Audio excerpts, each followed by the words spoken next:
Hello दोस्तों, एक बार फिर स्वागत है आपका अपने यूट्यूब चैनल श्री एकेडमी में, जहां पर हम एमपीजी के सिर्फ पढ़ते नहीं हैं, याद भी करते हैं।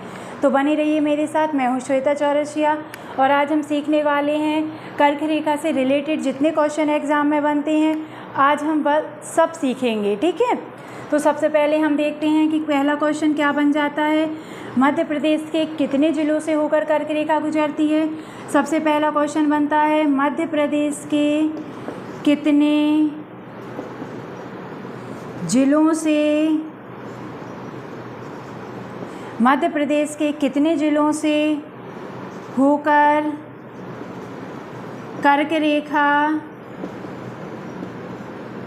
गुजरती है। तो कितने ज़िले हैं मध्य प्रदेश के? 14 ज़िले। मध्य प्रदेश के 14 ज़िलों से होकर कर्क रेखा गुजरती है। अब हम देखेंगे ये 14 ज़िले कौन कौन से हैं। तो सबसे पहले बात करते हैं आगर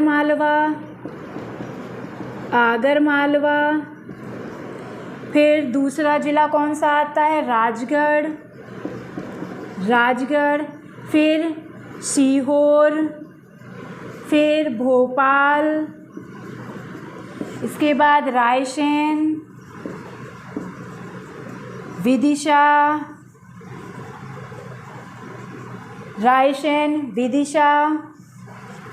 फिर हम देखते हैं विदिशा, फिर आता है अपना रतलाम, फिर देखते हैं रतलाम हो गया, सागर, दमोह, जबलपुर, कटनी, शहडोल,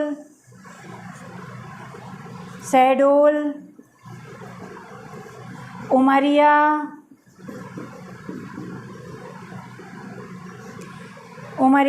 अब देखते हैं हम कितने हो गए हैं। आगर मालवा, राजगढ़, सीहोर, भोपाल, जबलपुर, रायसेन, दमोह, सागर, विदिशा, रतलाम, कटनी, शहडोल, उमरिया, और एक कौन सा अपना रह गया है? रतलाम हो गया। हाँ, रतलाम हो गया, आगर मालवा हो गया, राजगढ़ हो गया, सीहोर हो गया, भोपाल हो गया, विदिशा हो गया, रायसेन हो गया, सागर हो गया, दमोह हो गया, जबलपुर, कटनी, उमरिया, शहडोल, और एक रह गया है उज्जैन। कौन सा? उज्जैन।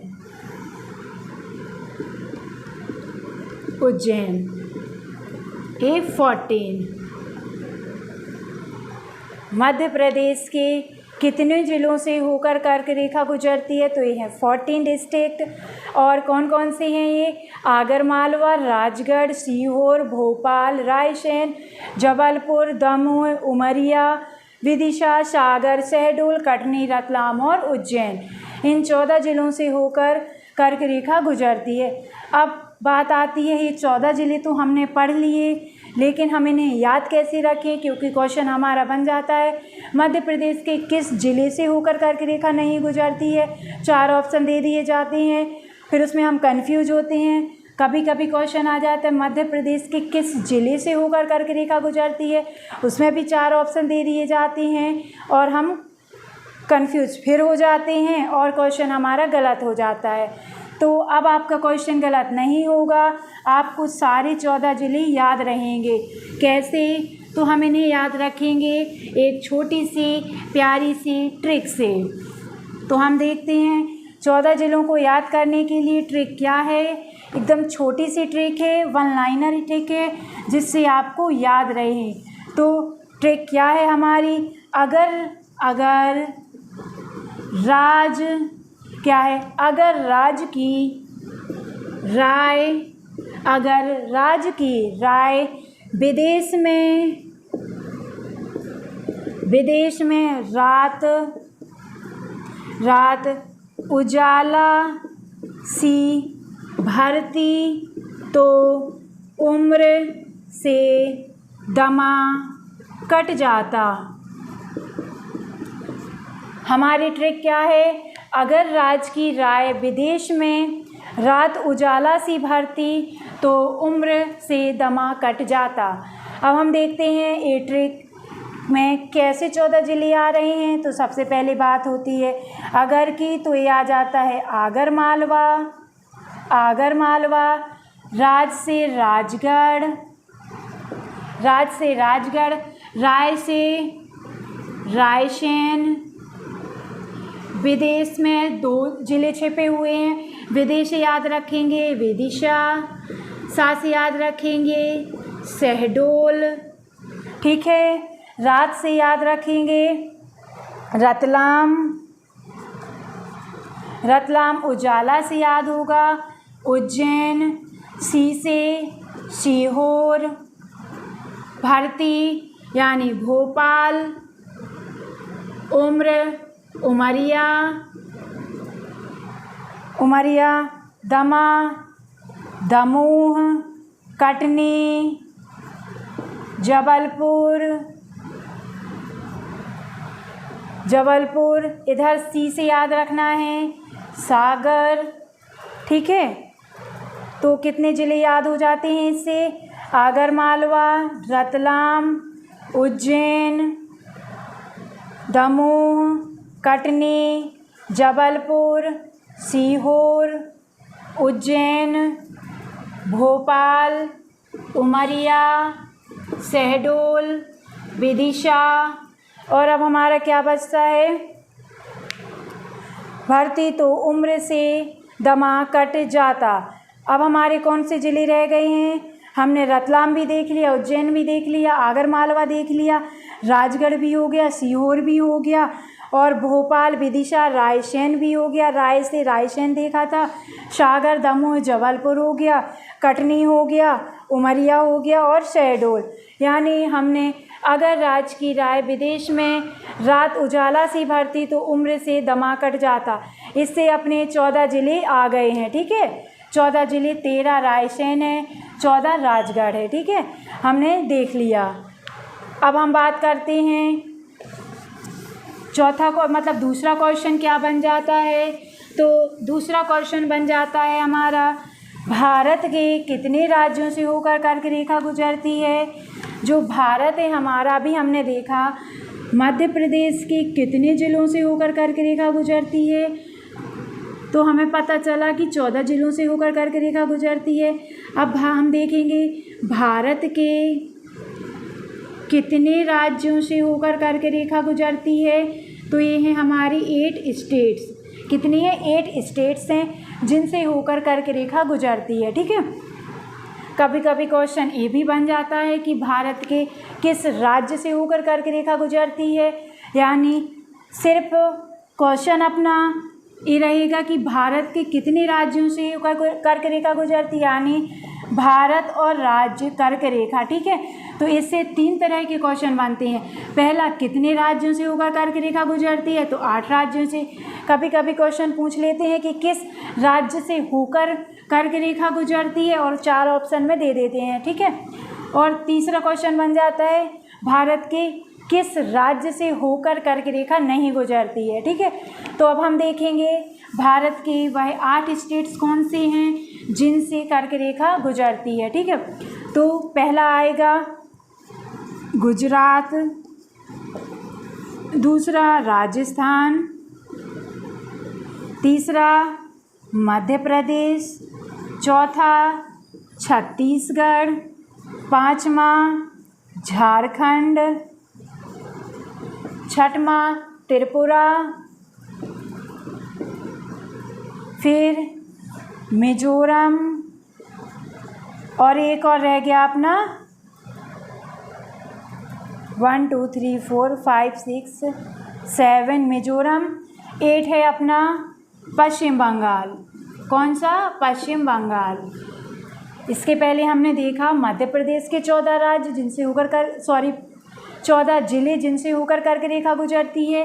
अब हम देखते हैं भारत के वह 8 राज्य कौन से हैं जिनसे कर्क रेखा गुजरती है। तो गुजरात है, राजस्थान है, मध्य प्रदेश, छत्तीसगढ़, झारखंड, त्रिपुरा, मिजोरम और पश्चिम बंगाल।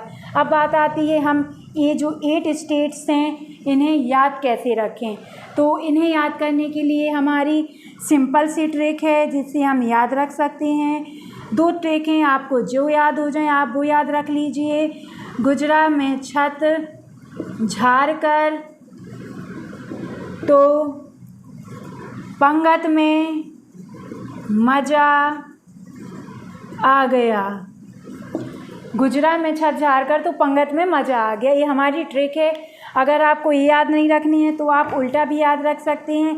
कैसे उल्टा याद रख सकते हैं आप? पंगत में मज़ा आ गया तो मैं छत झाड़ कर गुजरा। ठीक है, आपको जो याद हो जाए आप वो याद रख लीजिए। अब हम इसमें देखते हैं गुज से गुजरात आएगा, रा से राजस्थान आएगा, छत से छत्तीसगढ़, झाड़ से झारखंड, पंगत पश्चिम बंगाल, ता से त्रिपुरा आएगा, मजा से मिजोरम आएगा। ये हमारे 8 राज्य हो गए हैं। ठीक है, अब हम बात करते हैं तीसरा क्वेश्चन जो बन जाता है। तो क्वेश्चन बनता है मध्य प्रदेश की वह कौन सी नदी है या मध्य प्रदेश की किस नदी के समानांतर होकर कर्क रेखा गुजरती है। तो हम देखेंगे मध्य प्रदेश के बीच से मध्य प्रदेश के बीच से गुजरने वाली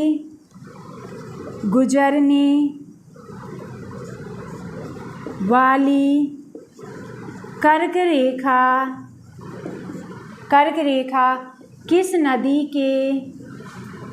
किस नदी के समानांतर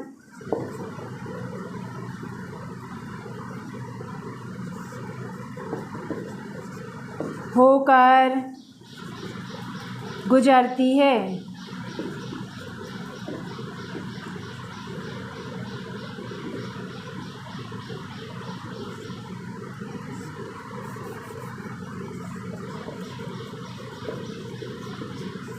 किस नदी के समानांतर होकर गुजरती है। ठीक है, मध्य प्रदेश के बीच से गुजरने वाली कर्क रेखा किस नदी के समानांतर होकर गुजरती है। तो ये है आंसर नर्मदा नदी। क्या है आंसर हमारा? नर्मदा नदी। अब बात आती है इतनी सारी एमपी में नदियां हैं क्योंकि हम तो एमपी को नदियों का मायका कहते हैं। इससे तो क्वेश्चन भी बनता है ना, नदियों का मायका किस राज्य को कहा जाता है, जो हमने सबसे पहली क्लास में पढ़ा था जब हमने मध्य प्रदेश के प्यारे प्यारे से नाम पढ़े थे। ठीक है, तो हम देखते हैं कि नर्मदा नदी से समानांतर होकर गुजरती है। तो हम इसे याद कैसे रखें? तो इसे याद रखने के लिए क्वेश्चन में ही आंसर छिपा हुआ है। कैसे? ना से नदी ना से नर्मदा, ना से नदी ना से नर्मदा। ठीक है, याद रहेगा। अब हम देखते हैं 4th क्वेश्चन। नेक्स्ट क्वेश्चन क्या बनता है? ये बन जाता है मध्य प्रदेश या भारत की वह कौन सी नदी है जो कर्क रेखा को 2 बार काटती है। क्वेश्चन क्या है? भारत की वह कौन सी नदी है। कभी कभी क्वेश्चन सीधा मध्य प्रदेश से पूछ लिया जाता है कि मध्य प्रदेश की वह कौन सी नदी है जो कर्क रेखा को 2 बार काटती है। तो ये कौन सी है? माही नदी। अभी आपको सिर्फ याद रखना है माही नदी। नदियों के बारे में हम पढ़ेंगे या माही नदी के बारे में हम पढ़ेंगे जब हम नदियों की सीरीज लेकर आएंगे, जिसमें हम मध्य प्रदेश से गुजरने वाली सारी नदियों की डिटेल से सीखेंगे। ठीक है, तो अभी याद रखना है माही नदी। भारत की वह कौन सी नदी है जो कर्क रेखा को 2 बार काटती है? कौन सी? माही नदी काटती है। अब बात आती है नेक्स्ट क्वेश्चन की कि कर्क रेखा से रिलेटेड और कौन सा क्वेश्चन बन जाता है। तो याद रखना है हमें कि मध्य प्रदेश का एकमात्र कौन सा संभाग है जिसके सभी जिलों से होकर कर्क रेखा गुजरती है। ठीक है, सभी जिलों से होकर कर्क रेखा गुजरती है। क्वेश्चन क्या बनता है, मध्य प्रदेश का वह कौन सा संभाग है जिसके सभी जिलों से होकर कर्क रेखा गुजरती है। क्योंकि जो भोपाल है हमारा, भोपाल के सभी जिलों से होकर कर्क रेखा गुजरती है। सभी जिले तो बात करें हम विदिशा, रायसेन, सीहोर, सभी जिलों से, मतलब भोपाल संभाग में जितने जिले आते हैं सभी जिलों से होकर हमारी कर्क रेखा गुजरती है। याद रहेगा। अब हम नेक्स्ट क्वेश्चन देखते हैं। वह कौन सी रेखा है जो मध्य प्रदेश को 2 बराबर भागों में विभाजित करती है, विभाजित करती है। तो कौन सी रेखा है, कर्क रेखा। कर्क रेखा मध्य प्रदेश को 2 बराबर भागों में विभाजित करती है। अगर आपको याद नहीं हो रहा है तो आप विभाजित को काटती याद कर लीजिए। तो का से काटते आ जाएगा, का से हमारी कर्क रेखा आ जाएगी। आई होप दोस्तों कर्क रेखा से रिलेटेड जितने क्वेश्चन एग्जाम में बनते हैं वो सब आपने सीख लिए होंगे। अगर नहीं सीखे हैं या अभी भी भूल रहे हैं या कंफ्यूज हो रहे हैं तो आपको बिल्कुल भी परेशान नहीं होना है। सिर्फ एक काम करना है, इस वीडियो को 2 से 3 बार रिप्ले करके देखना है, 100% आपको याद हो जाएंगे। अब हम कल की बात करें कि हम कल की क्लास में क्या पढ़ेंगे। तो कल की क्लास में हम देखेंगे मध्य प्रदेश में प्रथम, यानी प्रथम व्यक्ति, जैसे कि बात करें कि प्रथम लोकसभा अध्यक्ष, मुख्यमंत्री, उप मुख्यमंत्री, मतलब जो भी क्वेश्चन बन सकते हैं मध्य प्रदेश में प्रथम से, हम वो सारे क्वेश्चन पढ़ेंगे और पढ़ने के साथ साथ सीखेंगे। आज तो हमने सीख लिया कर्क रेखा से रिलेटेड जितने क्वेश्चन बनते थे। ठीक है दोस्तों, तो मिलते हैं हम अब कल की क्लास में। तब तक के लिए आप अपना ध्यान रखिए, स्वस्थ रहिए और सबसे बड़ी बात खुश रहिए। बाय बाय, नमस्कार।